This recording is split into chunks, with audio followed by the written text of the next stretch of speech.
And we played some league in this game with my oldest daughter not too long ago. And Jen's, I couldn't. I'd be like, "Oh."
Have my phone, you want to, sorry, reach it out.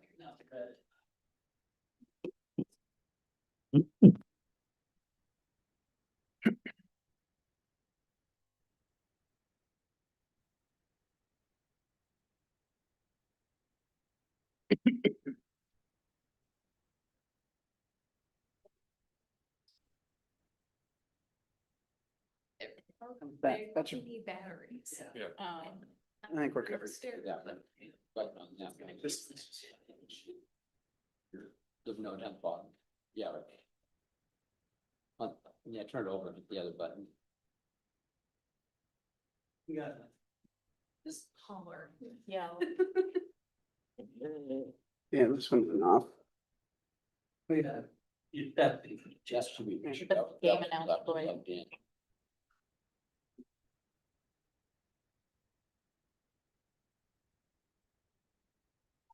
Tap it, you tap it, see if it's working. Yeah, this one's blinking now. Something. It worked. Oh, All right, are we ready? Okay. Study session of July 28th, 2026 is now called to order. Mary, will you please do a roll call? I will. Councilmember Bush, Here. Councilmember Nisco, here, Mayor Sherman, Here. Deputy Mayor Sapp. Here. Councilmember Gilmore, Here. Councilmember Gutierrez, Here. Councilmember Stern next. Does the council or city manager have any late changes to the agenda? Yes. There, I have one late change to the agenda. I'd like to replace, I think it's item T after department reports, resolution number 14500726, based on some latest information from the city attorney. And this is replacing the resolution about the community development that was considered by council. All right. Is everyone good with that? Yeah, great. Okay. Next up, the department reports are in the packet, so if you have any questions, the city manager is available to answer them. And then moving on to the late change. First, city manager Mark Ziegler has updated information for us about the TBD ballot. Thank you, Mayor Yeah. and Mayor and Council. We were notified earlier today that there was an error within the resolution that was adopted last week. Moving the transportation benefit district measure to the ballot in November. The error occurred in the ballot language when it talked about a renewal of the transportation benefit district. So we felt like that was not as transparent and could be confusing to individuals that may be voting on this measure. So we changed language within the resolution, a new resolution, to reflect that it's a increase in the sales tax from 0.2% to 0.3% instead of the renewal for the existing TBD. So actually it was, if it's a renewal, it'd be another 10 years, which is the intent of this measure. So resolution 14500726 reflects those changes in section 3 ballot measure to read the city of Shelton Council adopt resolution number 1450726, which we present tonight, authorizing a proposition to the voters to increase the sales and use tax to fund transportation improvements. This proposition would increase the sales and use tax on all taxable retail sales and uses within the city to a new rate of 0.3% for a term of 10 years for the purpose of funding street and pedestrian maintenance, repair, construction projects that are identified by the city's transportation programs, or the period of time necessary to repay indebtedness for transportation. I'm bringing this to you tonight because we have to add this to the county auditor by 8 p.m. August 4th, I believe. And if we, Or, yeah, the fourth, sorry. yes, absolutely. And as we don't have another regularly scheduled meeting, for me tonight for consideration, and as I'm asking for action tonight, I would suggest that we open the floor up to public comment Absolutely. prior to the council. Okay. Can we get a reading of resolution number 1450-0726? Yes. Resolution number 1450-0726. A resolution of the City of Shelton City Council providing for a ballot proposition to be submitted to the voters to increase the sales and use tax to 0.3% for the purpose of financing transportation improvements. Hey, do we have any questions from the public here? None. All right. So do we have a motion? Mayor Sherman, I move to adopt resolution number 1450-0726 as presented. Second. Council members, do you have any questions or comments regarding that? We're good. All right. We have a motion and a second to adopt resolution number 1450-0726 as presented. All in favor, say aye. Aye. All opposed? Motion carries. Great.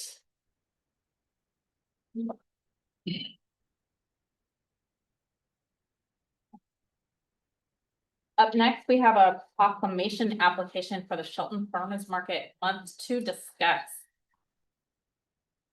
Again, thank you, Mayor. Okay. City of Shelton received an application for a proclamation to be read on August 18th, the August 18th regular meeting in support of Shelton Farmers Market each month. This is to recognize Shelton farmers and producers across our area. This is part of a effort through the Mason County Economic Development Council. Program they have recently started with USDA grant funds to support our local farmers and our farmers markets. There are a couple edits that would take place in here as it the last sentence recognize the mayor as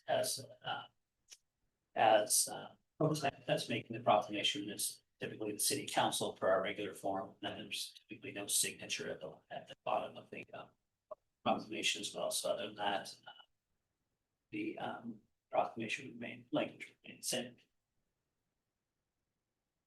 All right. Does anybody have any questions, comments, concerns regarding a proclamation application for the Shelton Farmers Market month for August 18th?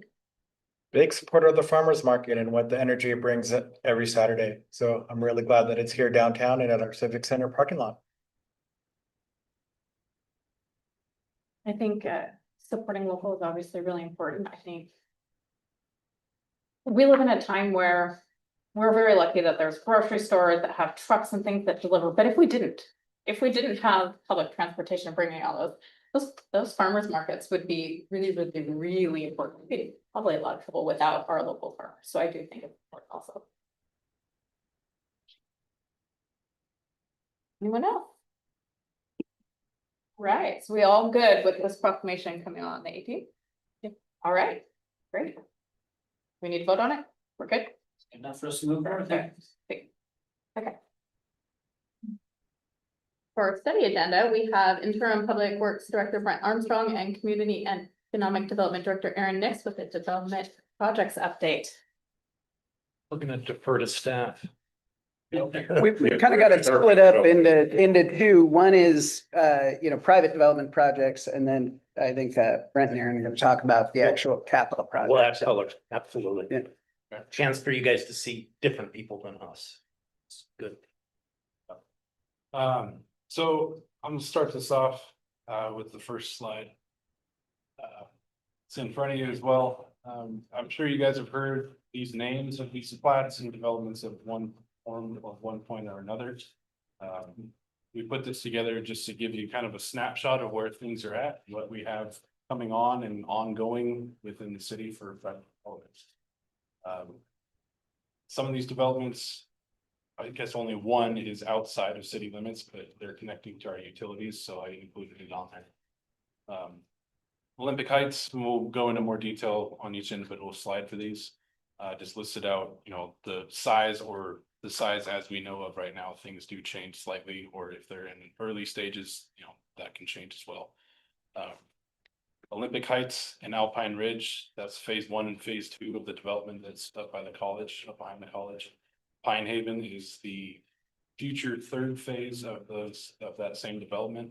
And then we don't have anything beyond, just it'll happen at some point. But there are future phases that will eventually stretch out and connect a major collector roadway as Alpine Way to Capitol Hill Road. And those phases, the future phases, are likely to include things like, there's talk of a school site for an elementary school, a small commercial hub, and probably some multifamily. But, until they actually design it, we won't know for certain, but that's been discussed. Northcliffe Commons, if you guys have driven around Northcliffe recently, they are chugging right along with that. That's 42 units. It's a mix of 2 apartment buildings and 2 townhome buildings. So that should be, as far as civil improvements go, buttoned up by this fall, and then they'll start with building permits. All the permits are currently approved, including building permits, so they're going right along with that small of a site, but it's good to have that amount of density. Bear Street, those are already platted lots. It's up on top of Capitol Hill. They're in civil review right now. Like round 2, I believe they should be resubmitting here in the next week or 2. That development is dependent on a already civil approved plan set for a water main extension. It goes from the top of Northcliffe Road, down it up San Joaquin, through Hazel Street, up past our water tank on Capitol Hill. That has to go in and be complete before they can start building up there. Forest Hill is also associated with Bear Street and has the same requirements, but Bear Street has to get completed before Forest Hill can actually get approved civil plans. They're going through the preliminary plat process right now. And that is also, Bear Street is in turn dependent on Forest Hill as well, because Forest Hill currently has a stormwater infiltration pond that Bear Street development will be using to supplement and treat their stormwater. Lake Boulevard on the south end of town at Lake and Delante, that's bordered by 2nd Street on the east side or southeast side. That one, they should be going vertical with houses in October, November-ish, right around there. That was, it's a quick one as far as development goes.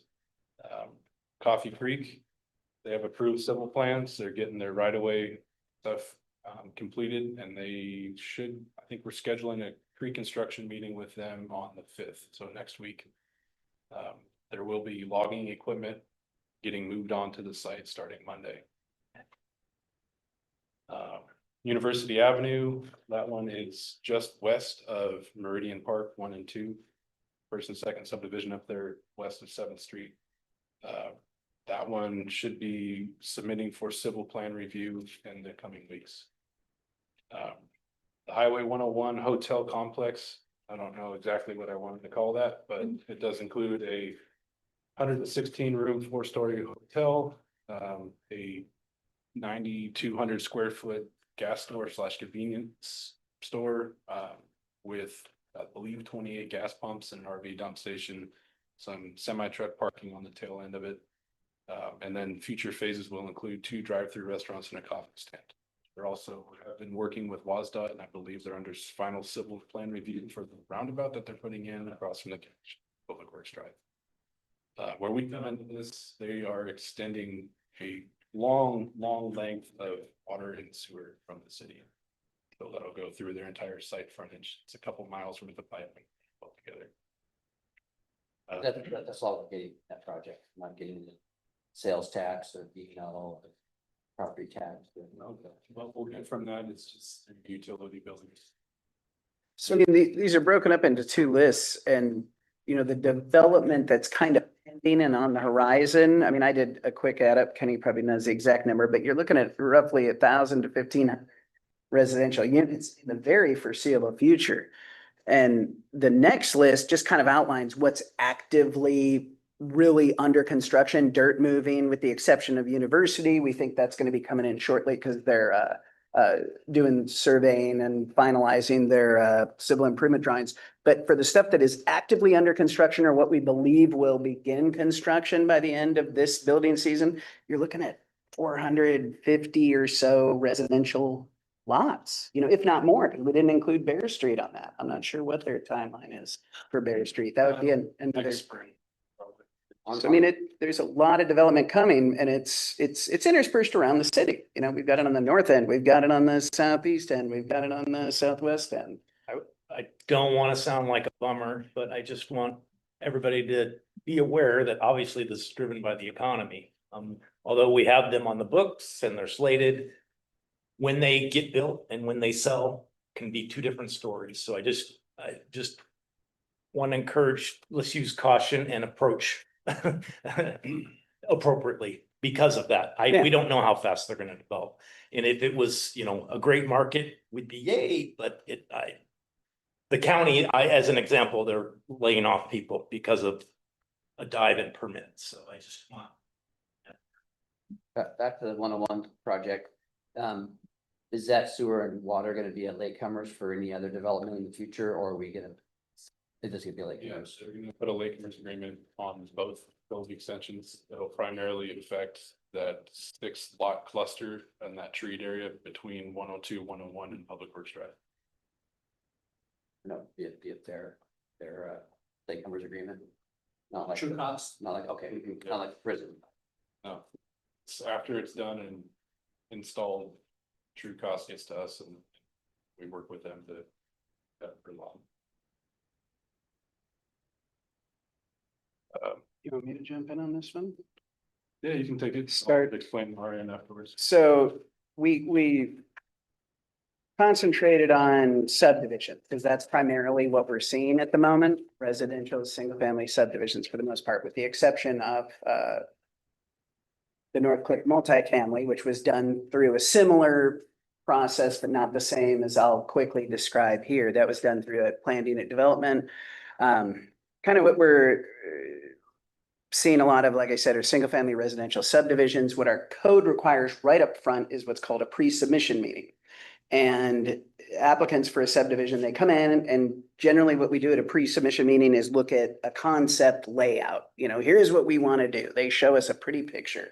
And we'll kind of look at some of the big items at the pre-submission conference. You know, where do we have water and sewer mains? What's our capacity there? Are we aware of any, you know, problematic intersections right off the bat? As an example, when Alpine Ridge, Olympic Heights came in, we already knew the intersection there at Alpine, North 13th and Brock Springs Road, was failing, you know, when school lets out. So we told the applicant at that point, it's very unlikely we can approve any development up here without some augmentation to that intersection, as an example. So you know, we're aware of things in town. We convey those to the applicant, but we kind of give them, I suppose, what we call big hitter items at that point. If there's any major concern with the layout, let's say they're connecting to a substandard street rather than connecting to a collector, let's say, we might say, hey, let's try to rearrange this so we go through intersections that can handle this better. Or they may have missed wetlands or slopes, they may not be aware of things. Our department would bring that up. Most would bring up any water, sewer, storm drainage issues that they can expect, just so they can kind of tool up for when they actually apply for preliminary plat. Hopefully we get that information, we get a better design up front. Yeah, for me, pre-submission meetings is looking at it is, one, is it feasible? Or one, is it possible first, then two, is it feasible? That be for the developer or for the city, support them and development and identify what they need to do. To supplement what shortcomings the city already has as existing utilities or roadway infrastructure. So that's when we give them the first shot across the bow, like, hey, this is gonna be an issue, you're gonna run into this, and lay that out for them. So when they do come in with a preliminary plat application, they have a good idea of, one, what we're looking for, the issues that they need to address, and then they also, see if it's gonna pencil out for them when it's all said and done. With Olympic Heights, they have a whole bunch of upfront stuff that we identified within that pre-sub meeting and during the preliminary plat process. The signalized intersection is one, their 4,400-foot water main extension and add-on pressure reducing valve set up for that. Those are big major items, not to mention installing Alpine Way through the frontage of their site as a major collector road. There's a huge amount of new utilities, new roadways, and then also replacing well over 1,200 feet of existing water main that fed our tank before they put a brand new road over the top of it. So the size of that potential development is what allowed them to do those upfront things to set them up for future phases. And the intent, Genuinely, the pre-submission conference, it could sound daunting, to the layperson. oh my God, city's coming at us with all these issues we have to deal with. But no, the bigger developers that we're dealing with, they appreciate it. They like knowing upfront, here are some of the challenges we really have to look at. And then they get the subject matter experts on board, your traffic consultant, their stormwater guys, water, sewer, and then they work directly with engineering and start talking about what are your capacities? What are, what's the inward elevations on these sewer lines? Can we access them? Can it take it? And that's where they really start designing the project, but what if you never submit? So there's a lot of work that goes on before that application initially comes in.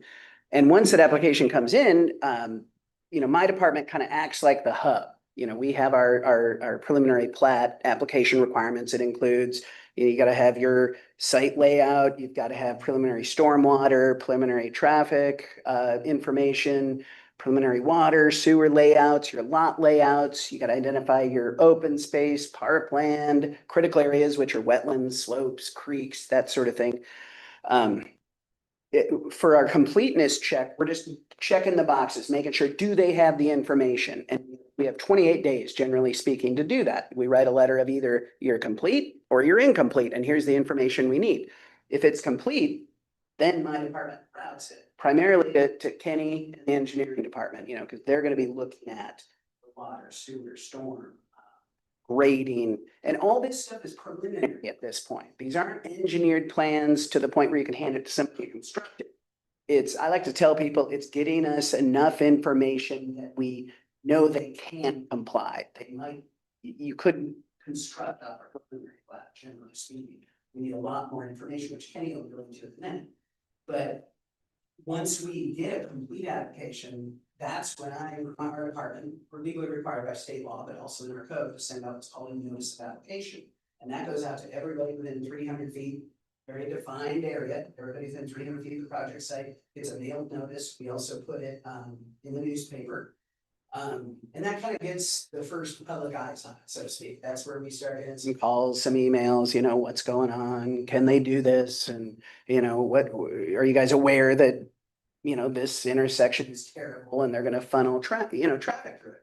Because there are situations where we would like to think we know what the conditions are, but to the people that live in the neighborhood, we're surprised sometimes. They'll contact us and tell us something we were unaware of. And that's where the notice of application process is important to me, at least, because it kind of telegraphs maybe some things we might have missed, or maybe we didn't understand, or we need to look at closer. After that notice of application process, what's going on at the same time is a more in-depth review by my department and by Public Works and Engineering. And then on the side, fire's looking at it for some more basic items like fire access, turnaround points, general, just can they access, what are the preliminary grades of streets? Because fire code can dictate things like the steepness of a grade of an access street. You know, and if you're over a certain steepness, it not only requires an exception from Public Works, you might have to sprinkle your buildings as well. Same thing goes for water pressure that Public Works looks at. We have a university, as an example, will likely have to sprinkle some of their buildings because they may not have enough, I forget this, water pressure, one of the two. So we have a lot of water, but just based on the elevation we're at, we may not be able to get the required fire flow, which can be brought down if you put residential sprinklers in. So you don't need 1,500 gallons per minute or stuff. That's okay. You see, this is what I'm talking about. Kenny knows stuff. So we do our in-depth code review. That can be a very timeline because if there are big things we need more information on, you have to ask for that. And depending on how long it takes for the applicant to come back with that information, sometimes it's a month, sometimes it's 6 or 8 months before that information comes back. So while, you know, you might see sometimes a subdivision application comes in like 23, and maybe we don't get it to a hearing till 25. It's not like we were reviewing it in earnest that whole time. There's a lot of back and forth that goes on that you may not see, and they're having to retool, like traffic is a big one on some of these, where they may submit preliminary traffic impact analysis. We have our consultants look at it and our staff looks at it. We have a lot of questions. We have a lot of clarification we want to see in it. So they bring it back to their consultant. They got to retool some numbers, look at patterns. See what I'm saying? The same, and you can do this for stormwater, water, sewer, what have you, and wetlands even. With the Alpine subdivision, there were some things they were proposing with the known wetlands on the site that I'm like, hey, you know, essentially you can't do that. The code says you have to go through this process in order to do that. So that resulted in some changes, you know, through the review process. Once we go through, and again, I'm not stealing Kenny, I'll get into detail on what Public Works looks at, but once we get through that part where we know they can comply, you know, all the lot sizes meet requirements, they've got the requisite amount of open space and parkland, they've got their critical areas protected, they've got their streets and roadways ironed out generally, they've got a water and sewer layout that can work. We need more detail, but it can work. That's where we go through the SEPA process. Actually, one more thing I'd like to say. Most of our regulations address all the legally required findings required in state law. You know, things like, you know, roadways, sidewalks, storm drainage, water, sewer, you know, all these things you expect to see in a subdivision. They're not just fun to do and good to have, but it's actually required by state law. You have to, you know, the hearings examiner has to make findings that these things are made. The one thing that is lacking is we do not have school impact fees implemented in Mason County. Shelton School District has not put those up yet. So what's required, you know, one of the required findings the hearings examiner has to make is that adequate provision has been made for this bevy of things. But schools are listed. When you have a school district that is at capacity, how do you make that finding without having some sort of fee or some sort of concession that helps them house these future students? It's through a legal process called a mitigation agreement. So essentially, we have the developer talk directly with the school district and they work out a per unit mitigation agreement that then gets recorded, you know, by the time we get to final plat, that helps offset the additional students. And it's a little bit of a cumbersome process because we're not involved. We just want to see the final drafted agreement and we need to know that it's there. We need to reference it in our staff report so the hearings examiner can look and say, okay, yeah, you know, they've accounted for this. It would be much easier if we had impact fees in place, but we rely on the school district to come up with their facilities plan, give them to us. And, you know, of course, they would have to come to the council if they were to be implemented. Once the SEPA process is done, we fire that out. Notice goes to neighbors, again, within 300 feet. It gets posted in the newspaper. We send it out to trustee agencies. So that includes tribes, that includes the county, that includes the port, that includes a bevy of state agencies. It gets posted on the state SEPA website and every state agency known to man looks at them on that. And then we get comments. Depending on the nature of the comments, we may have to do some back and forth with the applicant to address them. So once SEPA is done, it doesn't mean we immediately jump to a hearing. Sometimes we do. Sometimes when SEPA is done, we've got fairly what I consider boilerplate comments and we can just condition a project. Then we schedule the hearing and go. Sometimes when we issue SEPA, it might be 6 months, or longer even before we get to a hearing because we have to address the SEPA comments and then show to the hearings examiner, we got these comments from Department of Ecology, let's say, or the tribe or whoever, and here's how we're addressing it.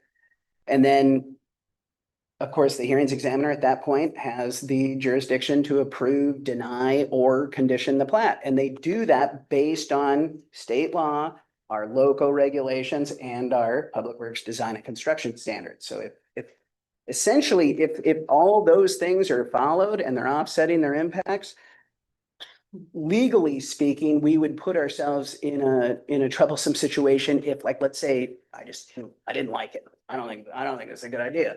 We can't arbitrarily deny application at that. They have complied with rules and the standards and levels we've set out. Does that make sense? Yeah, but about that, where some places wanted to argue that they didn't want it, and like, sorry, you can't, I mean, they followed all the guidelines, everything's there. They're free to vote. Yeah, and it's difficult for the public at large to digest that because we might get a public hearing where we don't hear from people that are in favor of the project. They're just like, oh, hey, that's great. We're gonna have this project. But we'll get 20 or 30 people coming to a public hearing saying, this is terrible. I don't want this over there. That's, we use that land for our open space. I walk my dogs out there. And then they're, shocked when the city is recommending approval of it. But you see what I'm saying? If they comply with the regulations we have set in place as approved by the council, approved by the state, and adopted by the city, what have you. At that point, it's, you're absolutely right. You can get yourself, you're arbitrary and capricious at that point. If we say, oh, you know what? We don't want it. And then they're caught. They could sue, and most developers, especially at the scale we're talking about, would sue. This just happened, didn't it, where they pay for their city? Many. Yeah, okay, that's the one, I knew I just briefly read it. Yeah, so I just want to make that clear, and sorry, I said a lot more than I anticipated, but that happens a lot. Oh, good. I'll let Kenny back up. So for Public Works and Engineering, our side of the preliminary plat, that's when we get the most amount of paper. Stormwater report for something like Olympic Heights is about 600 pages long. So along with that, we get a stormwater report, a traffic scoping analysis that then in turns into a full-on traffic impact analysis. We use some of our consultants if we have questions or aren't completely sure that we can handle it utility wise or traffic wise. We'll use consultants, bring them in, run our sewer model, water model, and then have traffic consultants look at it if we have questions on what they've submitted to ensure that we can support and work with what they're proposing and what they want to do. One of the most important part of the preliminary plat process on my end is that stormwater and geotechnical report, because that is going to let me know what the soil type is, how it's going to look for house foundations, roadway foundations, how utilities are going to have to be backfilled and laid in. If they can infiltrate stormwater and treat it that way, or if they're going to have to start piping and moving out, because the site is not ready to have stormwater infiltration. That also comes into play with the siting of their stormwater ponds and treatment facilities. On top of that, their stormwater modeling is one of the most in-depth modeling procedures that every one of these developments has to go through. And it's a bear to get your head around the first couple of times because there's just a lot.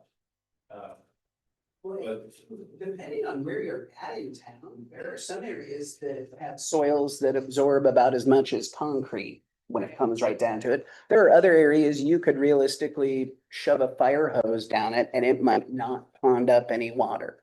That's. And it's hit or miss, because like Olympic Heights behind the college does not infiltrate westward. But if you go 1,000 yards west of there in the mountain view area, you can drain a dump truck full of water in 10 seconds. Interesting. So the preliminary plat is really, if we put in our due diligence and work with the developer and their engineering firm on that and get everything squared away to the best of our ability at that level, it really saves time and energy on both sides when we get to the civil plan review phase.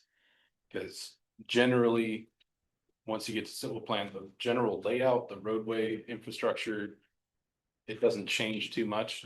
When you get to civil plan, you're looking at every single, invert elevation of every manhole and stormwater structure. You're looking at every single pipe, the length of it, the slope of it. it gets down in the weeds on every single aspect of that subdivision or. Even construction. connections, how they're connected, the Yeah, type of it- pipe, the sizing of everything- pipe. Every fitting they're going to use, everything gets done in that civil plan. So that usually takes a lot. And this is just for developments, or is this also for individuals? This would be for any public improvement or, like right now Olympic Heights is installing water, sewer and storm, and they're gonna be paving roadways, but that is considered private property until we accept it and it is dedicated to us through the final plat process. But when they did their water main extension, for example, they are working with existing utilities and existing right of way. So anything that has to do with public improvements that's gonna be accepted by the city or is already part of the city infrastructure, that has to go through civil plan review. So if an individual house, do they have to go through the preliminary plat? It depends on the situation. If it's an existing lot, it's just the building permit process, but the question mark is, are any public route improvements required? to Serve that lot, like is a water extension, is a sewer extension required? Is a fire hydrant required? Because depending on something as simple as something as small as a fire hydrant, if it's not within 600 feet, I forget what the fire code requires. 600 feet to all sides. You may have to install a fire hydrant, things like that. So all these things get reviewed even with a single family residence, but it doesn't. The process I outlined with SEPA, notice of application, none of that occurs with building SEPA, permit. State Environmental Protection Act. Just Yeah. so that you know what that acronym means, required for subdivisions, not required for single family homes. They are exempt. That they just go through the building permit process. Yeah, the only time we would come into that is during the site plan review for small project stormwater stuff. And making sure their utility applications are correct and they can actually connect to the utilities. If they do an extension or, let's say, install frontage improvements, then those would have to be engineered through the civil plan review process, not preliminary plat or anything else like that. Yeah, one thing on, so preliminary plat for engineering side, it's like, we think you can meet standards. Civil plan is where we run them against all of the standards that we have, the design and construction standards that we'll be bringing that in probably a month or so. Some updates to that. And so that civil checklist is what they've submitted to us, and we're saying, yep, it meets every single one of our design standards. Once they do get civil plan approval, then it goes to the rest of the permitting they're gonna need. They're talking, the right of way permitting process, making sure they have insurance, they have their stuff bonded, and then getting all the other permits that go along with that. Usually that's a fill and grade right of way permit. And then they schedule a pre-construction meeting with the city and we involve other utilities and agencies, like usually it's PUD3, MTA, Cascade Natural Gas, all the usual players that would have say or have something in the ground nearby that they're gonna connect to or use. Just so we're fully upfront and everyone knows what's going on. That's usually when we get a preliminary or set in stone schedule from the contractor that's working with the developer. So we have at least a starting timeline of how things are going to progress and when we can anticipate having road closures or partial street closures. And once they get off and running with construction, that's when a lot of our inspectors come into play and our field staff come into play on that. Watching water tap connections, sewer connections. Plethora of inspections and tests that they have to do, especially in utilities, because every single lot, the subdivision is gonna have its own compaction report and fill material that's used. Every single roadway and stormwater, sewer, water trench repairs have its own. They have geotech out there to actually reporting before they put it. For example, a sewer main, once that's in, it has to be cleaned, cambered every linear foot. And I just reviewed all of that for today. And then after that, they go through manual testing, which is running a specific diameter metal apparatus basically through each pipe to make sure it's backfilled and it's squished. And then they also have to pressure air test every single section of sewer main, and vacuum test on manuals, that's just. It's covered in big utilities. So it's a lengthy process, but when it's all said and done, we accept it, we know it's done correctly, it's not gonna give us problems in the future, which is the most important part. And then once the civil improvements are done, that's when the building department and utility applications come in, each individual lot. Well, first they go through final plat, but usually final plat is occurring at the tail end of all the inspections Kenny's talking about. Like I currently am reviewing the final plat submittals for the Lake Boulevard subdivision and Olympic Heights. And you know, it's looking pretty good. I would expect that to come before the council probably in the next 2 months or so, I would guess, because they either complete all the improvements as required, you know, and per the approvals, or they can bond for improvements. State law allows for that. They can bond. And typically what you'll see them bond for, what a lot of subdividers will bond for are things like the final landscaping, maybe on the streetscape, because they don't want to have that in while they're building houses, because contractors might roll over the trees or hit them. And sometimes even sidewalks won't go in until later in the stage. They'll bond for that as well. Just because sidewalks oftentimes can get broken during construction too, when you have vehicles rolling over them. But once they go through final plat, then we can go on to building permits. And what we're seeing with a lot of these larger developments is they're filing for what are called stock plans. So they're submitting 3, 4, 5, 6 different home types that might be flipped and mirrored and different siding and everything. But then they get those reviewed, and then it makes their building permit process much quicker on the later stages. We essentially review the plans once, and then they're just submitting a series of site plans and utility applications for each one. And the building permit process is more just documentation than it is actual review for the building department. We're out of it. Say go vertical. That's when it's called this. Multitude of inspections for every single. It's. The whole process, sure. Take that about. Any questions on that portion? So I noticed that on the Lake Boulevard lots, they're at the 4,500 square foot. Are the other ones the same? I didn't see any dimensions for the The other. majority of all these subdivisions, if they're not a corner lot or at the end of cul-de-sac triangulation, they are 6,000 square feet. Give or Lots take. have to be 6,000. There's some, you know, laid out preliminarily for Alpine that I think there's one of them that's 10,000, but it's because it's the shape of Right, so the pie, piece of pie that's Yeah. just. But the large. developers are taking advantage of the fact Oh, that yeah. we Oh, yeah, reduced that- it down to 4,500, they're maximizing. Cause I noticed one of the dimensions was 40 by 112.5. So it's exactly Yeah. 4,500 feet. Well, there's Coffee Creek in particular, they were, you know, probably, they were a quarter to a third of the way through their initial review on their original submittal under the 6,000 square foot lot minimum. And once we passed the 4,500 square foot lot minimum, they withdrew that application, retooled their design and submitted for the 4,500. So that's why Coffee Creek, in theory, you talk to the developer, he's like, you know, we were working on that since 2021, but that's a little disingenuous because they withdrew, redid it, and then it came in as a new project with probably 70 more lots because of, in the same area, you know, I so. just think it's cool that the council saw it fit to make the game easier for developers to come in and put something in there that was beneficial to everybody. So, But Aaron's definitely right in the sense that, you know, don't count your chickens before they hatch, because we were in a similar situation before the big downturn in 08, 09, 2010, where we had several subdivisions in the hopper and coming through. Two of them got completed. The rest literally expired, kind of died on the vine because they didn't follow through with them. And then those two that got approved didn't build out until years later. I mean, they weren't built for 8, 9 years after they were approved and they had the improvements put in. Couple of questions.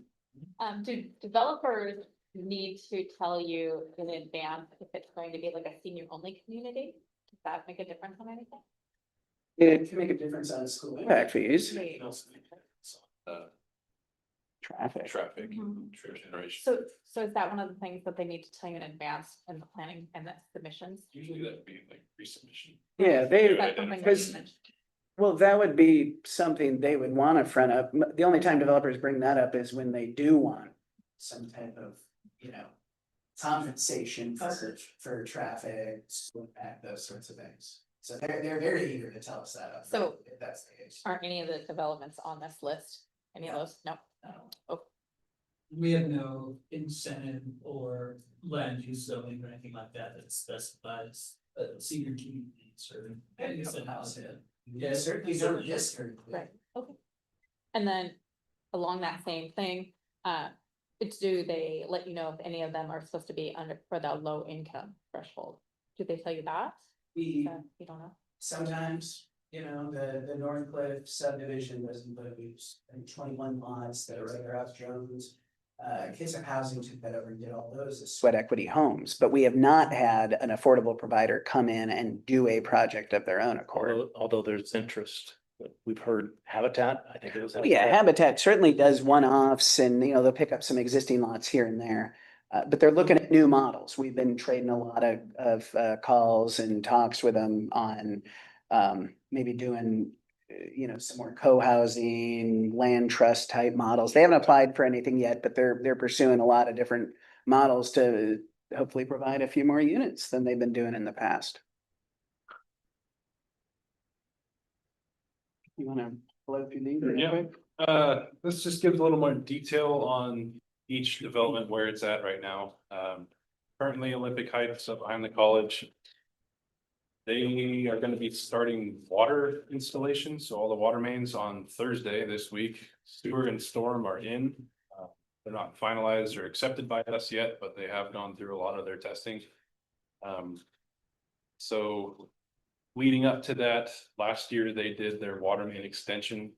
Approximately 4,800 feet from the entrance of the YMCA on Springs Road all the way up to through their site frontage, and they actually ended up putting in a pressure reducing valve into Lacrosse Court, which took that whole existing subdivision off of the Mountain View pressure zone and put it on Upper Mountain View pressure zone. So what that really did was free up 280,000 gallons worth of water storage in that reservoir, because it took those homes that were built at a similar elevation to the water storage tank off of it and put it on a higher elevation water pressure system. They needed to do that for their site anyway, because the vast majority of it was above the cutoff elevation pressure zone. But Olympic Heights, having put in those water, it's also allowed Bear Street development, which is the same developer, to do a water main extension with mountain view pressure zone water heating. Storage solution as well. And that will in the future allow us to supplement and fill Capitol Hill pressure zone with pressure zone.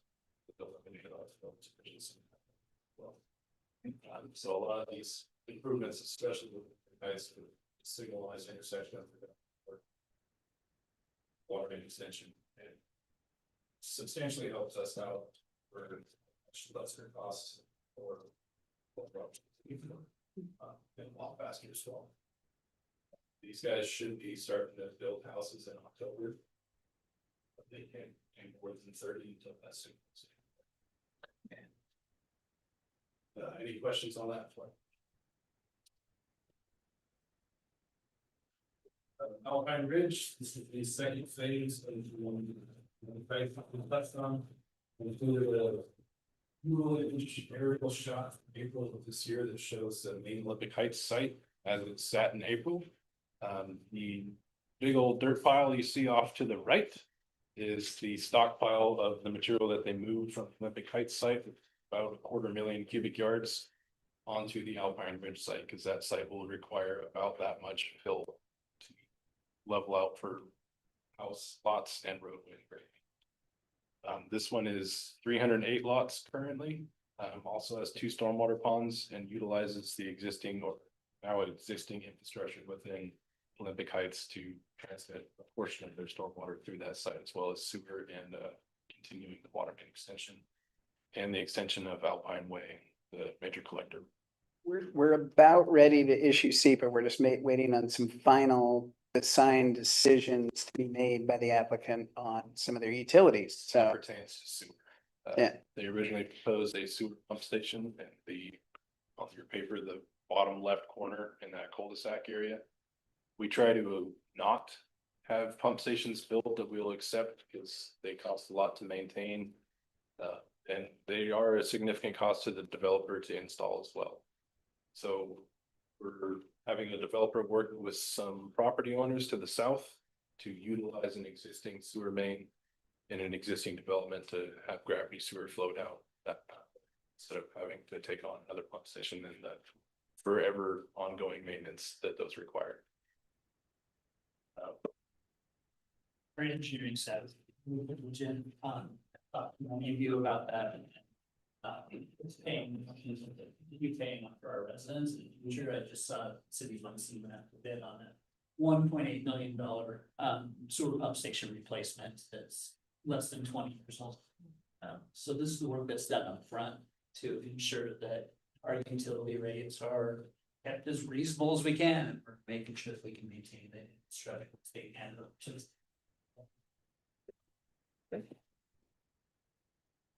This is just to touch on the full scope of what this developer is doing.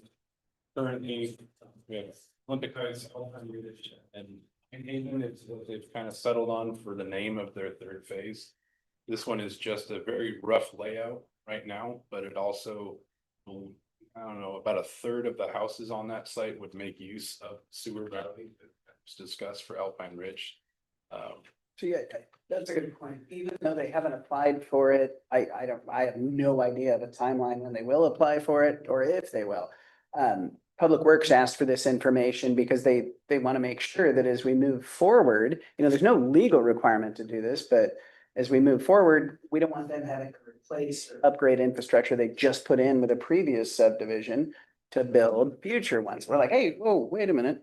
What are you planning on doing behind this? So then they kind of start Yeah, that reminded me too. throwing some things out. One of those preliminary plat things for Olympic Heights, and once we got into civil review as well. The sewer main that runs through Alpine Way, or the extension of it. Our consultants.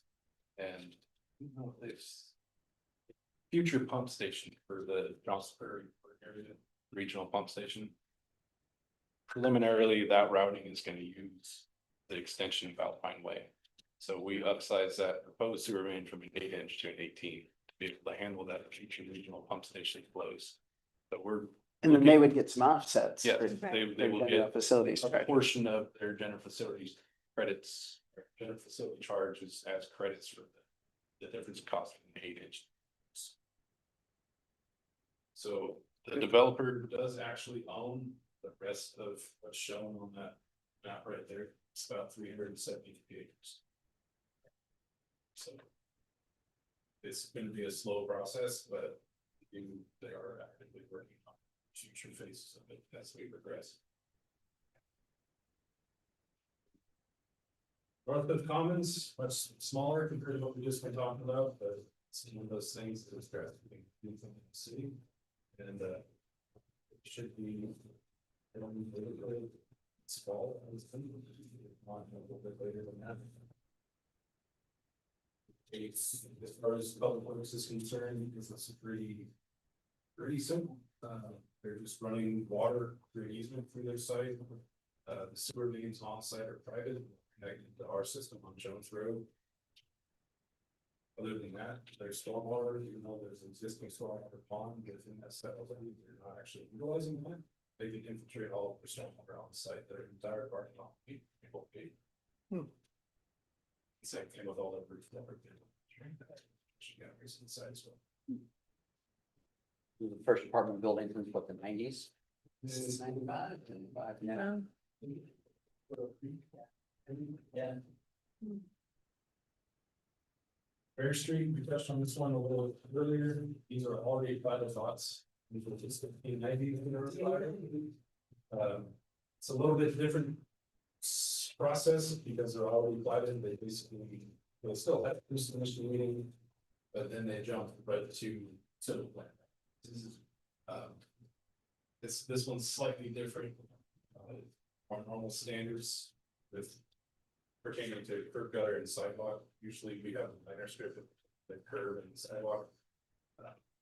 Since these were platted lots, allow them to do design modification requests to do curb type sidewalks, so that to dedicate every single block or right away. Make that work and then shrink the lot size as well. This one again is tied to that water main extension that they're required to do. Has to be installed before the just building houses on this site. With that water main extension, it's going from the existing 8-inch up to a 12-inch. Augment the friction loss that's gonna be part of that, also elevate their fire flow. They couldn't quite make it by if any one of these houses. So you couldn't quite get to that 1,000 miles in 2 hours. It's the length of that water main, What are the size of these lots 6,000. for bigger houses? Possibly, or just bigger yards, it just depends. Anyway, this one has the stormwater pond on the southeast corner, and you can't see it on this map, but they also have an infiltration pond up north of Chestnut Street, as part of the Forest Hill plat, which is the next slide. Which brings us to Forest Hill. This one originally was submitted as a cul-de-sac, both lots of the building, the preliminary line. Once Bear Street got a little bit more progressed in the design process. They did some geotechnical investigation on this site, found that the soils at that particular point were conducive to infiltration. So they made use of that. And being in proximity to that development, relying upon it too. To make that an oversized infiltration pond, lose a couple lots on there. But it was still able to happen because of the improvements that Bear Street is required. Big Boulevard, I'm sure some of you have seen this compressing. Got on grass, so it's about civil plan approval. Look at the time, and I think it's real day, we're approved April 13, 2026. That's when the hearing examiner's decision came out. Now, keep in mind, there's a 14-day appeal period on top of that, when we can't issue any permits, but these guys were so confident they were gonna get their project bids and for their civil improvement plans long before we went to hearing. Yeah, they had approved simple plans before the hearing, saying their decision was fine. So the second that the appeal period was done, of course, was able to issue construction permits, so, but there they are. But as far as subdivisions go, this one's a nice one. It's not nearly as complicated. You got utilities surrounding it, one for a road. Some frontage, so it's really a nice breath of fresh air as far as subdivisions go. Coffee Creek, happy to say we'll be starting. Site grading, clearing. The first phase is 100 lots, which includes the pond to the north that has a roadway routing. That all, yes, 99 of those 100 houses will make use of their sewer main extension, which is well over a mile off site. They will have to run sewer down the future Sunset Avenue, down Deacon, down Railroad Avenue to Pacific Court. So it's, once you get off the main site where the houses are, it's about 7,000. So. And then all of those 99 lots will make use of that. So it's in, there's only one lot facing on the last existing cities. Along with that, they're extending the 12-inch water main within Wyandotte Avenue through the extension of Wyandotte to View Place, and then they will actually run that to our Angleside road support, connecting to the existing piping there. Which will help future distribution of water. Also set us up for surrounding future subdivisions and future Angleside tank. Starting in some. We're thinking very far ahead on these main larger distribution needs and how we can progress and grow. And by using the capital specific, capital facilities plans. Yeah, so remember a couple years ago, we also passed that we brought forward some GFC credit eligibility. So that's kind of the reflection of, they were able to run that long sewer main.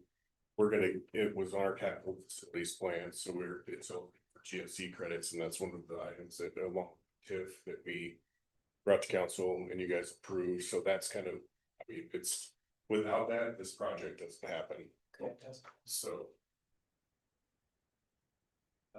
One other thing I wanna highlight on this, phase two is when Sassett Avenue will be constructed, which is the curving roadway to the south end of that route. To the east of Coffee Creek and all their phases, existing Grandview development is there. That section right there is, it's about 2 blocks, maybe a third block, once University gets constructed, if it does get constructed. It'll leave the city about 3 blocks worth paving to connect a major collector roadway from 7th Street, where Meridian Park is, down to Deacon and down to the highway. Be a huge thing for the south end of town to have that kind of capacity, roadway capacity direct. Relieve some pressure on one. Is that when this reaches phase two or? Phase two is about Okay. what it sounds, we're requiring them to dedicate all of the right of way for their sense of value. Phase one. Well, they've got to do a lot of preliminary grading on the south end and get the sewer line in, set their grades for the roadway, it won't be this big install of that. But so there's a lot of work that goes on outside of phase one to accommodate phase one. So they're putting in that road. It's dedicated. So just so that count, I wanna make a connection for you with where the kind of transportation, if you recall, earlier, we established levels of service, on roadways as well as intersections. So when they come in, part of the evaluation they have to do is they have to evaluate, are there improvements going to impact those intersections and change the level of service on that? If they do, that's when you hear Kenny talking about 30th home, they're gonna be required to put in the intersection line. So that's how that works. By you establishing that level of service, we then do that analysis with a consultant that also we have one as well. They review it, and that's how they establish whether those need to be improved or not. And it, not to say, like, let's say you have an intersection that operates at a level of service A. Let's say this development is gonna impact it, but it won't be goes from A to a C. No improvements are required in that situation because the city has identified. Yeah, D is our across the board level of service. Doesn't mean they wouldn't pay traffic impact fees, so the reason these homes pay traffic impact fees at the time of building permit. Is that pays for the kind of snail's pace system-wide improvements as homes come into play, if that makes sense. Questions on University Avenue, this was along the same time as far as pretty significant goes, they're working on civil workers right now, there's going to be submitting in the next few weeks. It's not for sure, but they may do some clearing and grading for it, but no utilities are gonna go on the ground for the end of this year. This one, I believe, currently is 71 lots. They have a fairly small stormwater pond. It's the only way this would fit here. So I'm trying to decide what's most of the site to the north of that stormwater pond is be utilizing existing and making extensions to the city storm system that can actually get direct saltwater discharge to the bay, which is a, I don't want to say illegal, but a exemption that can be found in our storm adopted. If it's traveling through the infrastructure, that's a flow control exempt water body when it discharges to, and they don't have to meet that flow control exemption. They still have to treat the stormwater meeting those standards, but they don't have to install these massive ponds spots, so we end up getting more density within a development like this and not having these slots just to handle stormwater. This one again is going to make use sets of avenue. They originally wanted to go with University Avenue, but there's some right of way that was vacated in the past that probably shouldn't have been. So we've actually had them design it, so they're going to go up 10th Street, go east on sets of avenue. So along with that, they're also going to be extending 12-inch water main that's to the north of them in Grandview, which is the existing development, running it through their main road at their site. Connecting the existing 12-inch Washington Avenue, which connects to Lake Boulevard. So we're getting that 12-inch distribution line from our tank site all the way through all the phase development, existing water mains Same size, south. And this one's a good one to kind of show where in preliminary plat, when we're looking at it, you see roadway stubs to the adjacent lots Mhm. and stuff like where there's a few that were done in Meridian Park, but not at the north end. But we're stubbing it out for future use. There's a home on right where it says north right now. Mm. But who knows how long that's gonna exist, so they could tear that down, we'll have a connection all the way into Meridian. It basically lines up with Meridian Avenue, that's in Meridian Park too. So you, in the future, when that property develops, which it will, once the infrastructure is all around it eventually. You'll have a through street of Meridian as well. It was originally submitted with quite a few lots and that already happening with your site. It's blank area. Yeah, where the North Arrow was included in the original submittal, but then something happened between the property groups. Okay, and lastly, we've kind of touched on this, but this is just the article foundation of what the hotel, the grounds surrounding it look like. It's a site map, also included with this, the hotel is around the parking lot, drive-through restaurants, and office stand between them. The gas station / convenience store. And all the gas pumps associated with that. I spoke to them, they are gonna, since they're so close to the racetrack, they are gonna have race fuel available, ethanol free gas. Very happy to hear about. And they're also gonna have some truck parking in the RV dump station as well, associated with that. Yep. Yeah, we'll have to meter it. Somehow, and I'm gonna get that figured out. Anyway, that's upcoming and currently happening as far as driving about. A lot. And that's just.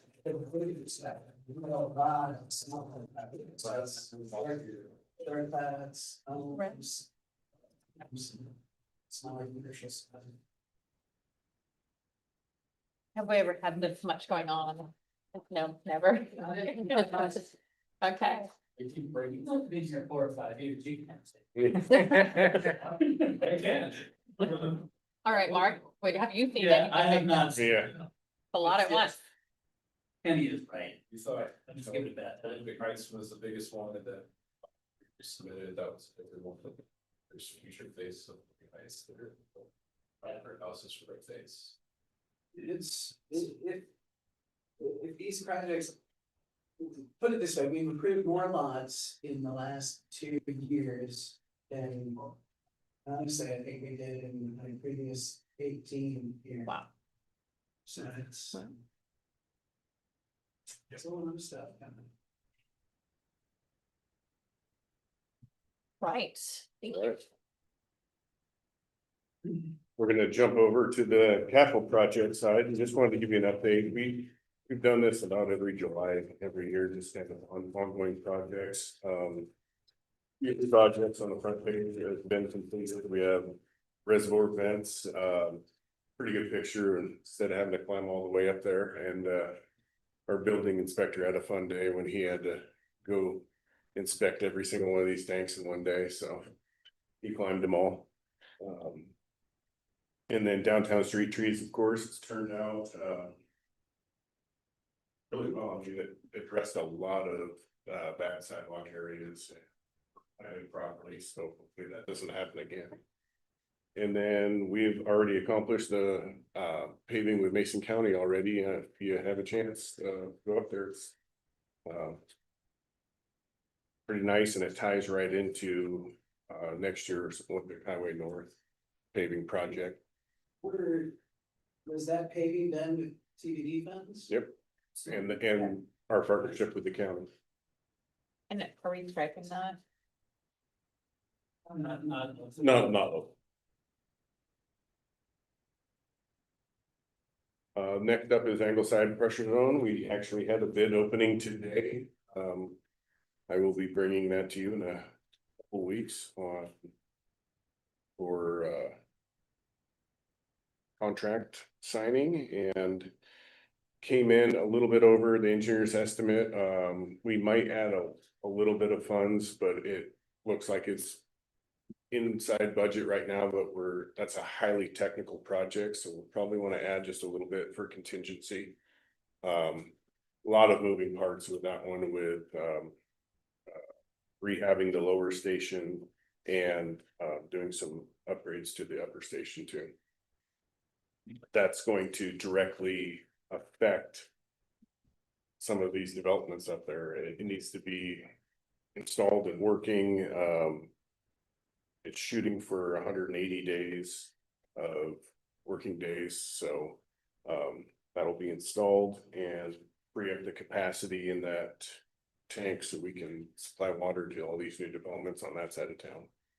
So when can we anticipate this being complete?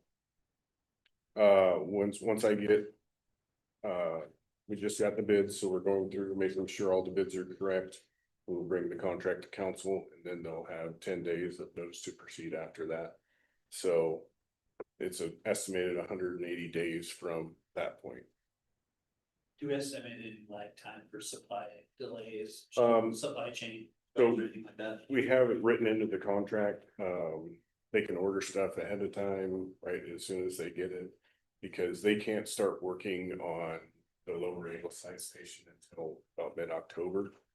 Because high water use, and that's what transports it all, that's that.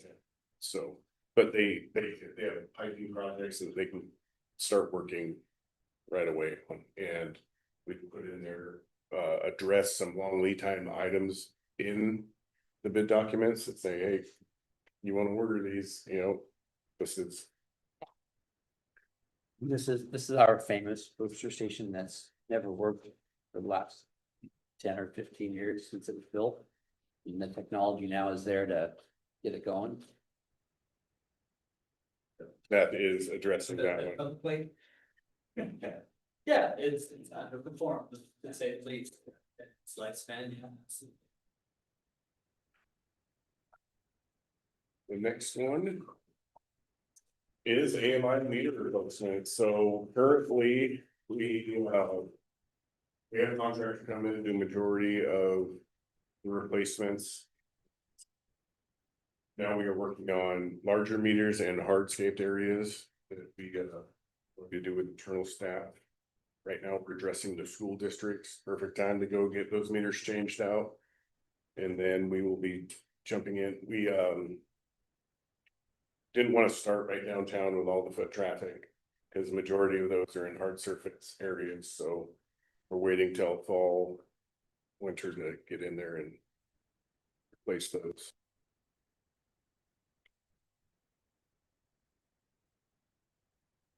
And reservoir design, the new reservoir, looking at next on the same site next to the current Mountain View Reservoir. We are about 2 months ago, we brought the pre-design contract to you. So that is currently underway. Mid-August, we should have a good memo on that. We can use that to make the grant monies that we just received $500,000 grant for design of that tank. So we're being a little bit more strategic on some of these projects to where we can go pre-design, design, and then go get the money for them. So as soon as we get the money, we can start constructing and get through them. Because designs for these are not short-lived. We are currently on about a 1.5-year schedule for some of these designs on some of these bigger projects. So if you get the construction money bundled with them, it kind of ages out. Time you construct, enough money to construct. Yep. Because materials. Want to make sure Department of Commerce is the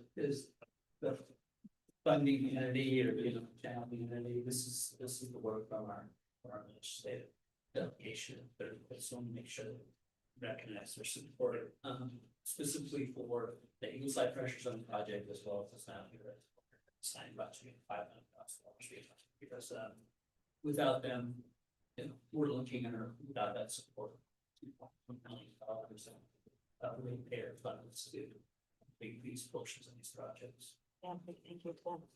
Yeah. and There's multiple projects with that coming up in here also, but. Next one is railroad crossing removal. Do you wanna jump in on this one? This was, if you recall, this was federal grant money. We had worked long and hard on this, crossed Ts, dotted Is. We're at 90% design on this thing, and we're shooting for construction authorization, we hope by this fall. Through local programs, so that we can get this project done, over with. There was a lot of right-of-way work that we had to do here, and that's been finally certified, so we're ready to go, you guys. It's just a matter of getting them to approve it, and leasing the money so that construct the desires this fall.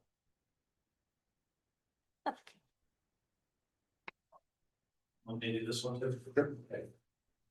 This is one of the other projects that I was working on prior to departing Public Works. This was that reservoir vent hood project I was telling you about. We basically replaced three of these on 3 of our reservoirs. The last one, which was a high school tank. It's an older tank. It's probably gonna be taken offline here within 5 years or so, based on our design for this Mountain View East. So we just had to screen, and they were happy with that. Everything, we are in good light with DOH, which is a good, you always want to be in good light with them. So we met their requirements and doing good, and they've approved it already. Super great. There you go. I'll take this one on too. Yeah. Good news today, I heard it's not official, but my understanding is phase 2 of the Crosstown Trail has been approved for $275,000. We should be getting our notice here shortly. If you recall, Jordan's kind of leading some of those efforts. We're at 60% on phase 1. And we will be starting phase 2 as soon as we get the award, we enter into a contract. So our hope is similar to what Brent said. We want to have shovel-ready projects that we can shop with our granting agents and say, this is ready to go. We just need the funds. And that's a better position to be in, because granting agencies want you to produce. And if you have something that's shovel-ready, you're ready to go. So that's kind of our tactic on this particular project. Next one is downtown street trees. Already touched on this one a little, but I really did want to address that we had quite a bit of budget savings on this project. Transfer back in so we can utilize it, match on other projects, and it went pretty well. It went pretty fast, so it got it done before Forest Festival. So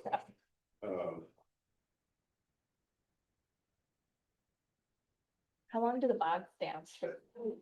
We'll have one more water season next year, so they'll come off in the fall after we get rainy season, and we'll have bags on again for the next growing season for the summer to be. Yeah, it's usually 2 growing seasons. That's what I've been telling people, because that's what I thought I remembered, but I just wanted to make sure people what I've been saying. and we keep them on hand in case we hit a massive heat wave or something, Okay. that we can keep them healthy. They're in conflict, yeah. So Gold Grill pipe design is kind of what we've gone with now. We've Patrick Hoffman's kind of taken the lead on this project. I've been working with him and Kenny and the regulatory agencies. As you see in the picture on the right, those large rocks are kind of protecting the pipe, so they've been in there so long now that the fear is that if the rocks and the pipe get taken out, that the down cutting in the stream will compromise the bridge.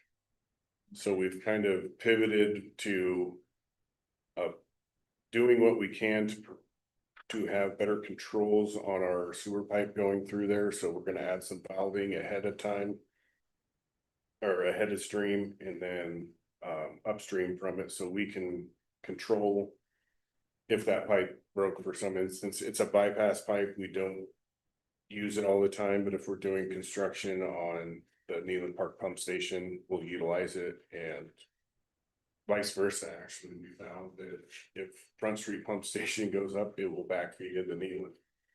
And so, we're gonna reline the pipe, put some valving controls in, so if it did ever come to where we had to remove it, the bridge goes away, they want it out of there, we can shut these valves and take it out a lot easier.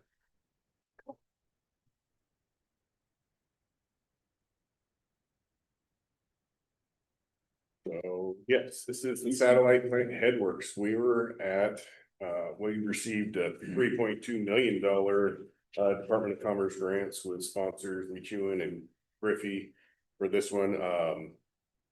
This was one of the projects that took a while. Aaron was working with it, had to get reallocated. We're gonna go, probably have to reallocate it one more time because the design we kicked off last June. We're at 90%, almost ready to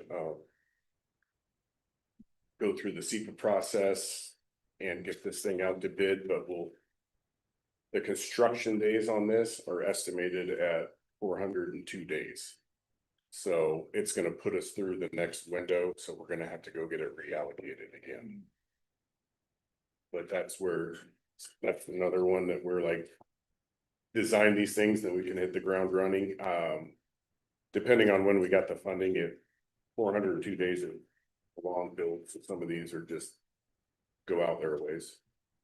And the grant doesn't fully fund construction of the project, so we're still short some funding, just local funding, some sort of budget allocated. We're also developing a 0.9 funding application to Mason County, hopefully supplement or support the fund construction of this project.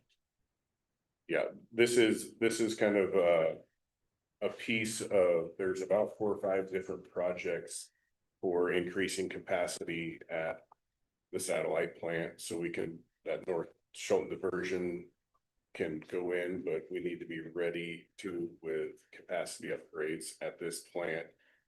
Not only to serve some of the existing in-town areas, but as well as if we can spur some commercial growth and stuff at the port in the county. Great.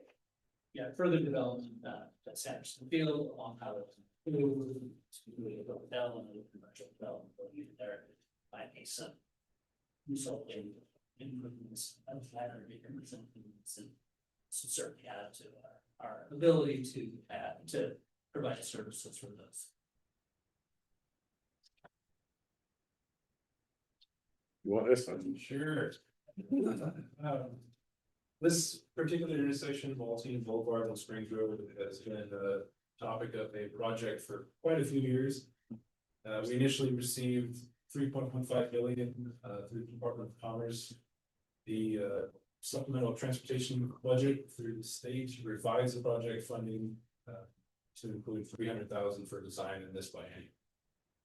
We theoretically have some earmarked funds anticipated for the next biennium, 2027-2029.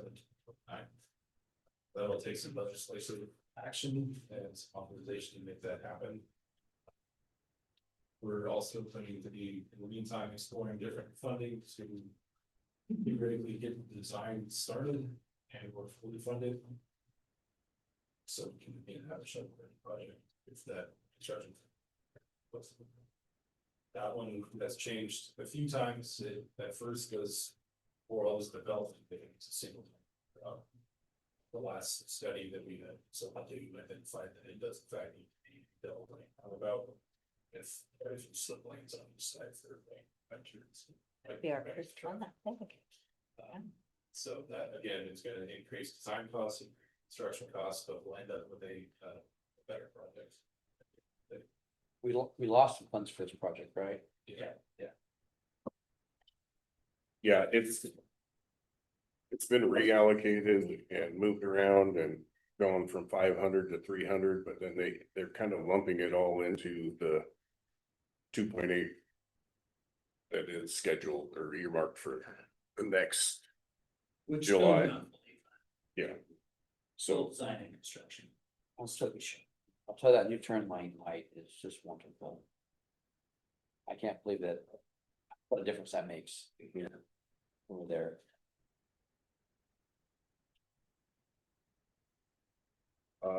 membrane treatment reservoir, that is currently under construction, they're expecting delivery of the tank Monday.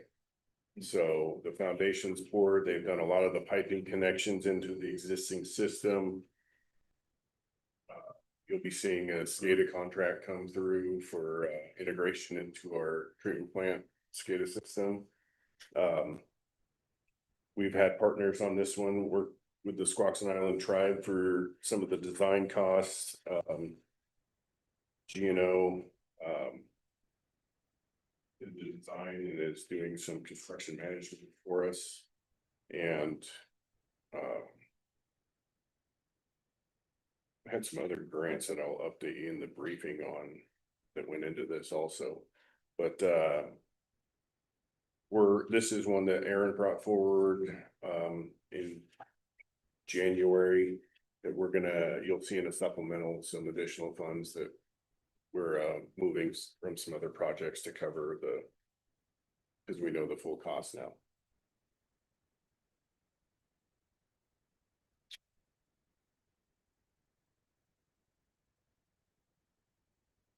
Civic Center parking or police parking area, outside work is almost complete.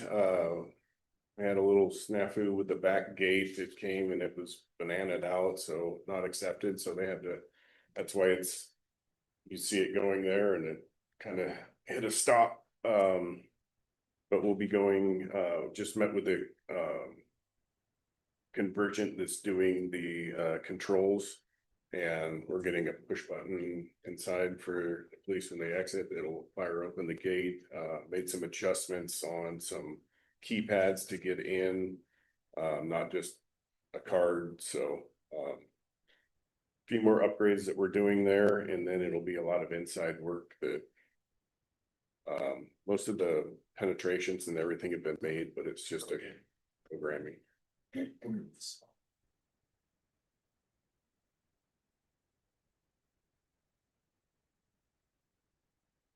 Well, one pump and VFD replacement. This is kind of ties into our one high school tank project that we had. Really nice to have the timing of that project hit when it did, because we're going to be able to upgrade this pump and VFD from the 1989 pump, but also tie it into the Mountain View, Upper Mountain View, and the downtown zone, which it already feeds. So did a pump sizing so we can feed the Upper Mountain View zone with well one water. And the design just hit to where it's like we already made the stud out, so it's a simple pipe connection on both ends, and then install the new pump and motor and VFD and be able to serve a lot more areas with well one water. Be quick crossing our fingers that that's gonna keep. Right? Yeah, That's right.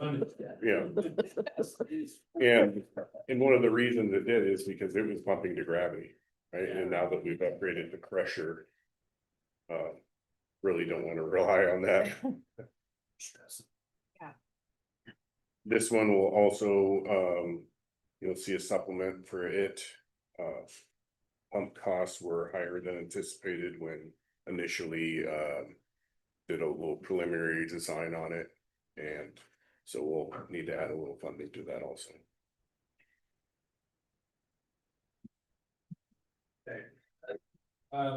Elizabeth Highway North, that runs from C Street all the way to almost the Wallace North intersection, just past entrance to Elan Plaza. That originally started out as a grind and overlay for the travel lanes, some striping, as you guys know, they're now putting bike lanes on both sides of the main parking. A lot of the travel lanes, they're in a condition where it's gonna have to be a full depth redo of pavement, so down to top course of the roadway. We've been working with our consultant back and forth on different overlay thicknesses and road slopes, so we can have a good cross slope that isn't tremendously steep, and we're also finding a little bit of cost savings in the pavement aspect of it on the front. We're approaching 60% design. We should have that by the end of this week. We'll also be identifying right-of-way impacts. This project is tied to the systemic pedestrian safety improvement project.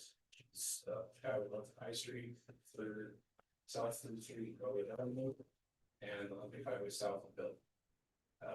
Those are progressively designed at the same rate that Highway North is, and we are looking at right-of-way impacts on systemic pedestrian as well. I believe that we'll have its south and north.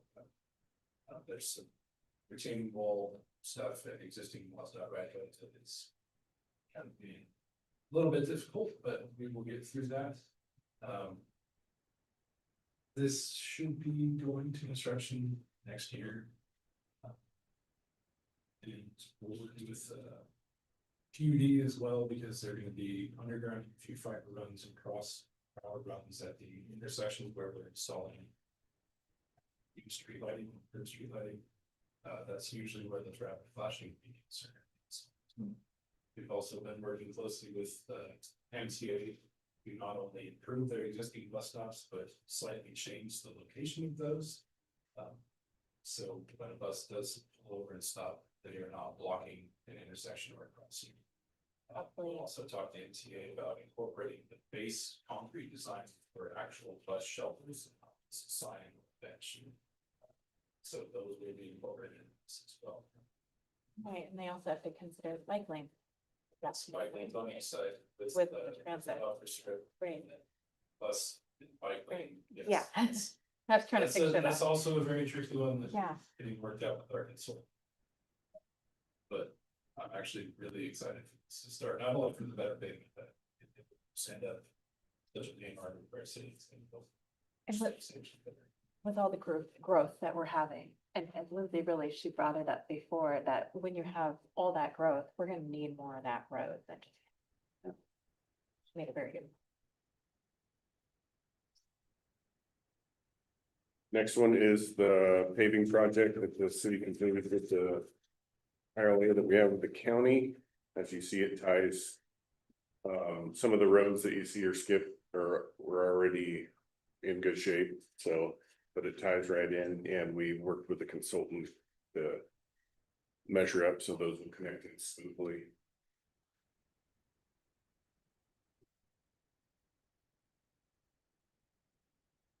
And yet we have some future projects. Kenny is heading up the Sewer Springs sewer main extension. We went through the EPA process. Quite a few of us for getting that grant going. That was exciting.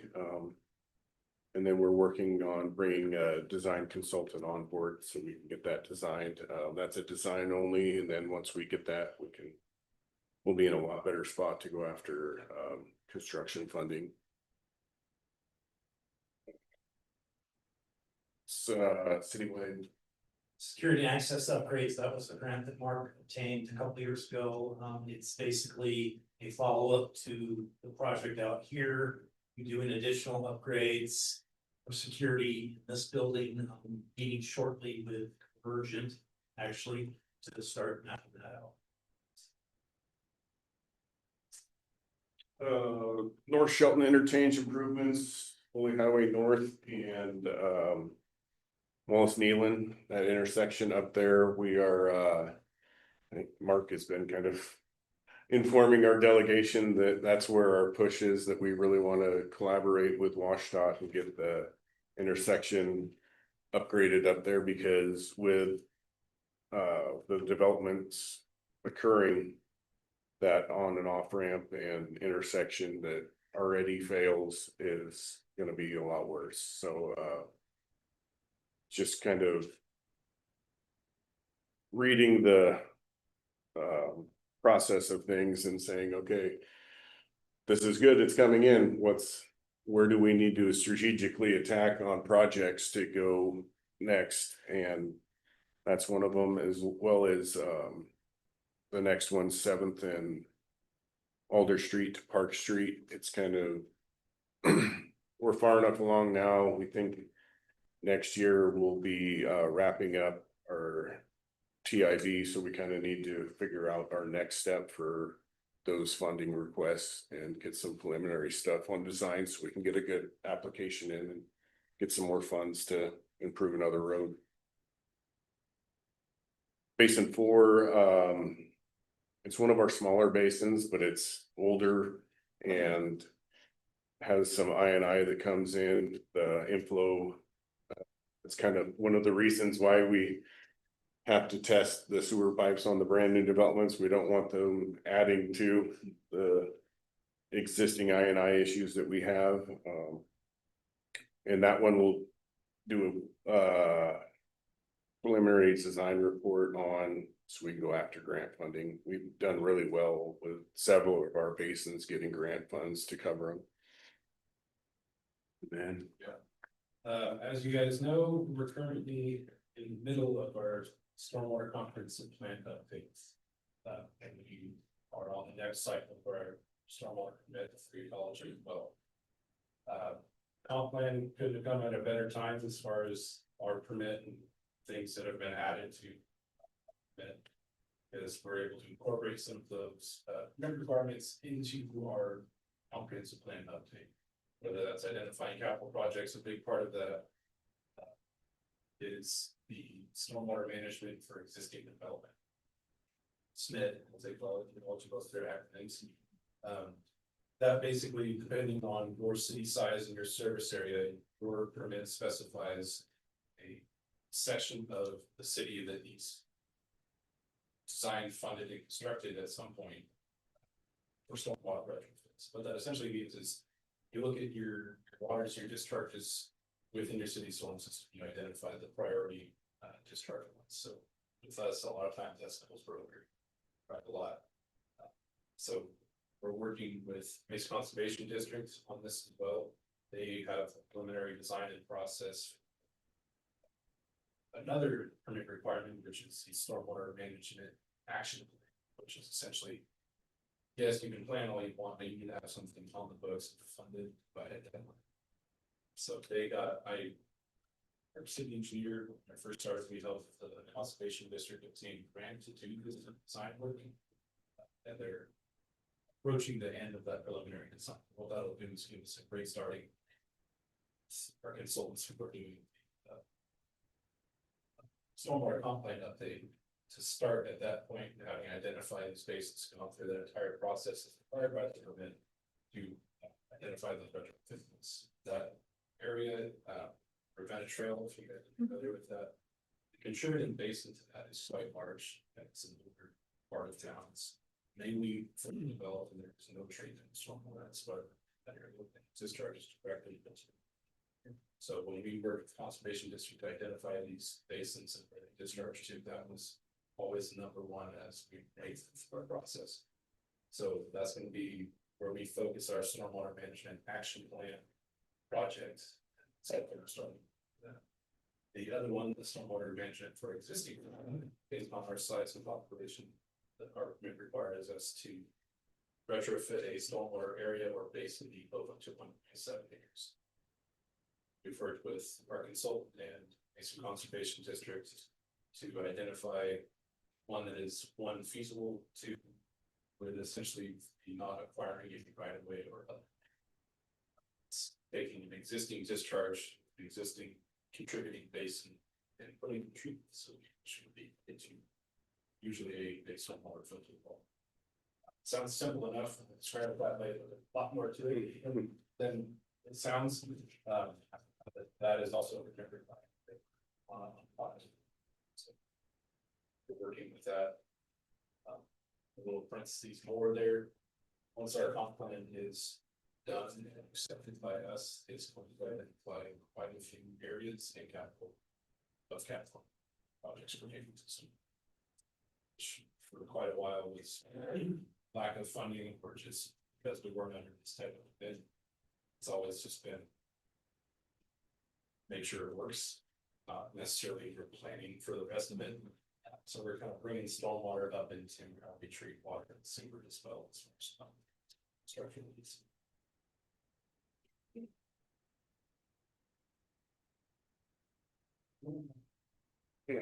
Yeah, definitely on there, but.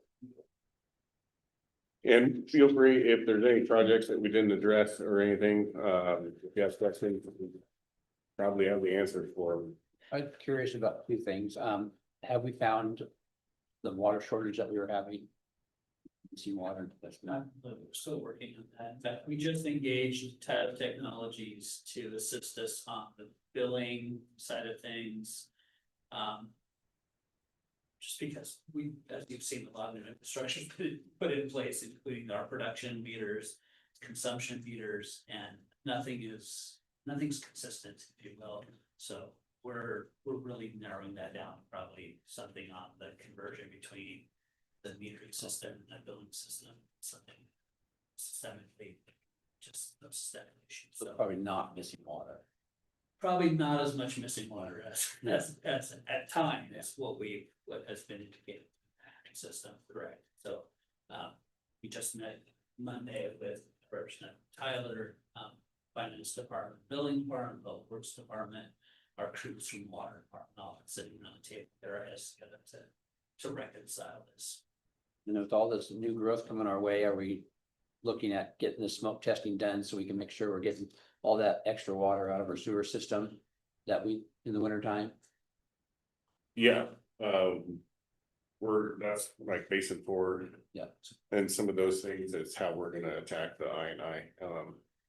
We go from like what, a couple million gallons to like 8 million gallons in Oh, yeah. winter time, something like that. I'm surprised basically we're small. Surprising. My questions. When I hear people say, what are you guys doing? I wanna show them all this. We are busy, and when I say we, it's you guys, obviously, but there is so much going on, and I just wish the community could understand. You know, maybe you don't see it right in front of you, sometimes it's in the ground, and it's so important. And thank you so much for going through all this, because this is a lot, and this is a lot of work. So, I mean, we are really plugging forward, and I want to say that I'm really proud because historically, our area wasn't always as good as planning ahead. And I would say that this group is really good about planning ahead, which we know that we need to, especially with all the development coming in. And so I just want to say thank you so much, and I'm really proud that we're learning how to plan ahead. So. Yeah, well, and to your point, this book should probably have 4 or 5 pages on it per year. But we were playing severe catch up, and without Right. Kenny, Aaron, I mean, implementing this would be impossible, right? We're grabbing people and they're jumping into positions to fill us and doing really well at it. So. I appreciate, Mary, you recognizing that, because with all of this work at our doorstep now, it's not today, it's been going on. Right. Jason filling an interim role, Aaron moving over from Public Works to Community Development, Brett serving the interim role, you know, with a couple positions that we're down essentially 3 positions in Public Works right now. Kenny moving up, and you know, Pat's not here and Amy's not here to recognize the communities.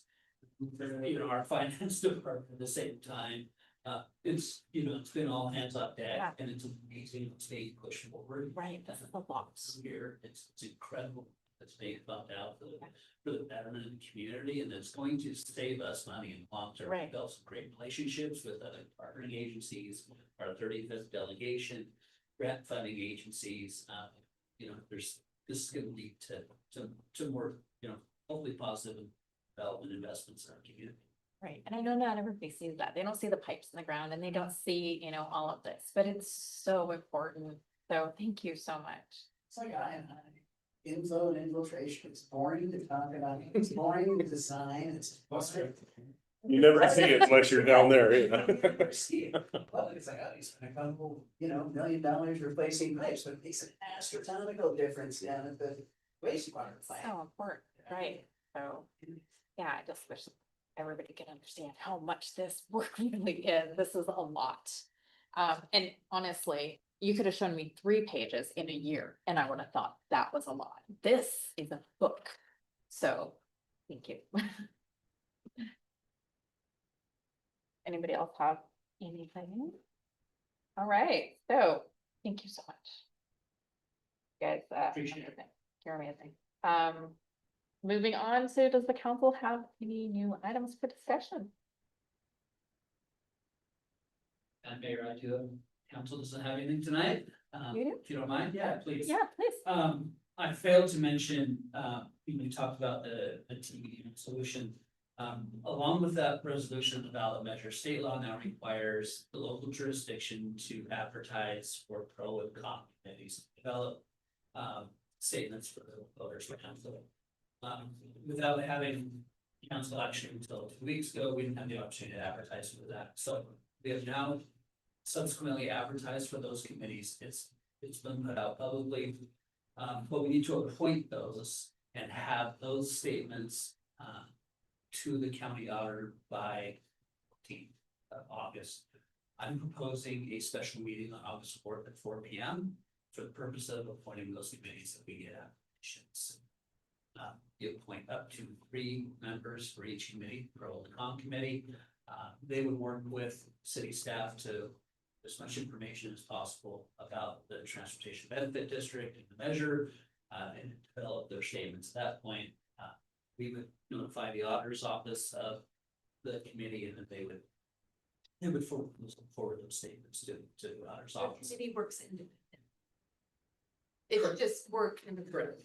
Yeah, we're tasked with appointing the committee, giving them the information that is necessary for them to create statements. They will get it at to forward the statements on to the auditor's office.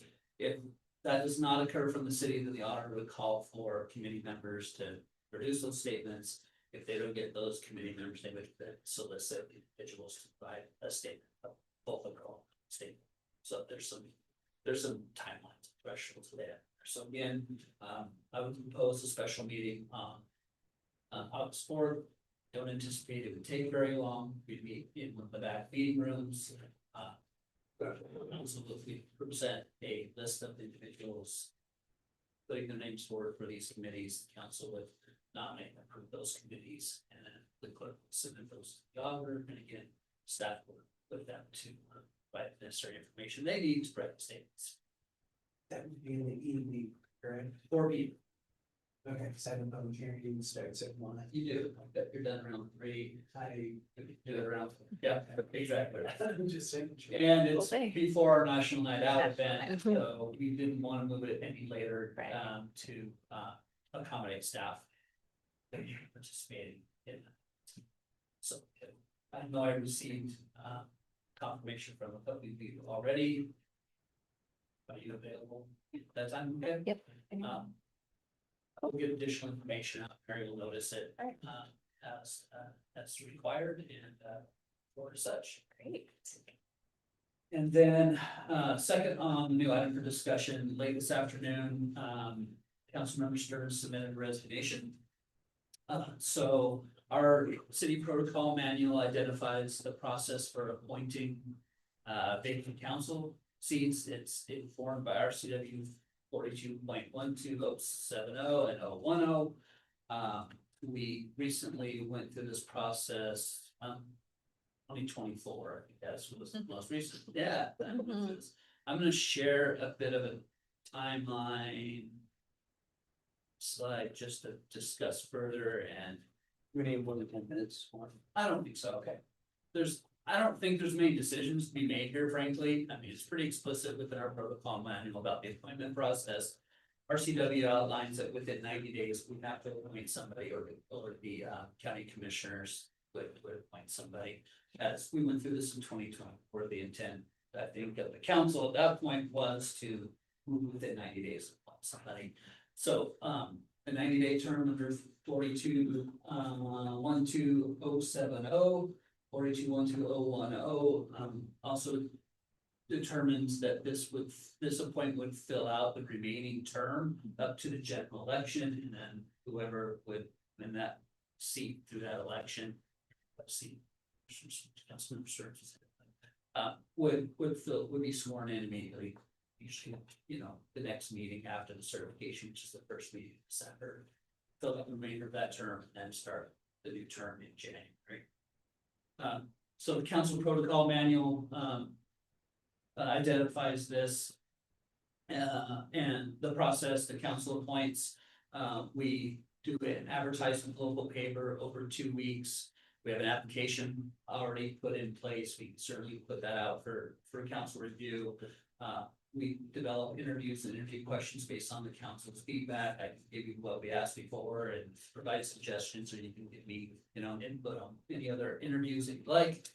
We'd have a special meeting. You see the timeline on the right-hand side for the press release going out August 3rd. It'd be published on the 6th and 13th of August with an application deadline of 5 p.m. Friday, August 21st. A September 8th special meeting at the regularly scheduled study session time where the council will perform interviews. Last time we went to executive session briefly to discuss the qualifications of the applicants, and then go into a selection process whereby council members will nominate an individual for the seat, and then process, and then swearing in at the next meeting on September 15th. And if that looks like an appropriate timeline for council, we'll move forward and start the process as soon as possible. Yep. Looks good. Staff, I'm good. we'll weave through, make sure that the legal applications and their. Well, their year and all that. We'll further vet that. Obviously, the requirement is registered voter, 1-year resident. At the time, it says at the time of election, but I imagine, I'll give you. I don't remember specifically, it was at the time of the election, prior to the election, or it's prior to the appointment. In this case, I'll get legal for you to make sure that's.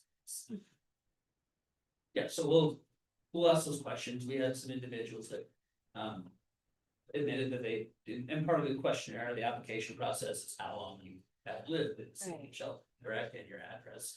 So frankly, we had one applicant last time, if I remember right, they indicated they had not been in the city of Shelton for a year. Contact them, confirm that. And they just agreed that they didn't meet the minimum qualifications and gone from there. Once again, I have to give you guys, Because you moved really fast. This was brand new information and you made a timeline already. So once again, good job. yeah, absolutely. Yeah, you have the captive audience tonight. I think it's important that we move forward in a timely manner, so we have a full representative body on council, and we've got some templates already in place. Right. And so we'll tweak those and review those this moving forward. Remind me how long this term will be? So it'll fill out through the end of 2027, or actually, sorry, the appointment will fill to the certification for the 2028 So election. Yeah, they would. 1 year. call it It's- December it of just feels- 2027. That's what I thought. Yeah, Okay, sorry. you're fine. Yeah, so. Yeah, The general election will be the first week of, first Tuesday in December, November of 2027. The ballots are usually certified 2.5 to 3 weeks later, so it's usually right at the end of November. The next official council meeting is when the newly elected council member in the 28 term will be sworn in to finish out. okay, thank you. Yeah, who wins the election takes over instantly. Correct. Yeah. Yeah, exactly. So this appointment bill from September 15th, 2026 to essentially December 2027. Okay, thank you. I'm sure that's gonna be a question. Yeah, absolutely. Right, And yeah. we will make sure that that's advertised and promoted in the information. Thank you. Good, moved on that quick. All right, does anybody else have any new items for discussion? All right, with that being said. The study session is adjourned at 7:52. You guys. This is heavy. Yeah. Great job, guys. Take all of this, you know what I mean? My goodness. First.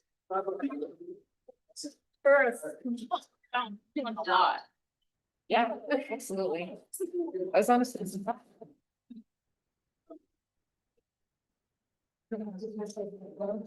When you see all at once, Right, that's when you're like, whoa, that's a lot. I think when they come, tell you about the project, but when you see it all like that, we're like. Well, I Right. got that resolution for you, fine, I was like, I wanna bring the. Okay. It was out behind the kiosk. We're on it. Oh, Warren, what do you mean? Yeah. Okay.